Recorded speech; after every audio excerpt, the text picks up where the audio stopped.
కూటమి సర్కార్ హయాంలో దేవాలయ భూములు అన్యక్రాంతమవుతున్నాయని కర్నూలు కలెక్టరేట్ ఎదుట విశ్వ హిందూ పరిషత్ నాయకులు ఆందోళనకు దిగారు. సింహాచల దేవాలయం భూములను పరిరక్షించాలని డిమాండ్ చేశారు.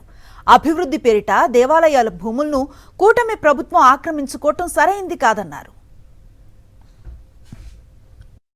ఖచ్చితంగా సింహాచలం భూములు తిరిగి మరి ఆ యొక్క దేవస్థానానికే ఉపయోగించాలి.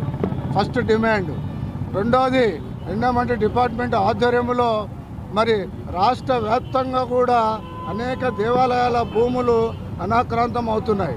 దానికోసము ఎండోమెంట్ డిపార్ట్మెంట్ను కూడా మేము డిమాండ్ చేస్తున్నాం. ఎందుకంటే ఈరోజు భక్తులు ఇచ్చిన భూములపైన ఈ యొక్క డిపార్ట్మెంట్ ఆధారపడి బతుకుతుందని చెప్పేసి మొత్తానికి ఈ ప్రపంచానికి దేశానికి తెలుసు. మరి అలాంటిది ప్రభుత్వము ఈ భూములు అమ్ముకొని మరి దేవాలయాలకు అన్యాయం చేయడము సరైన పద్ధతి కాదు.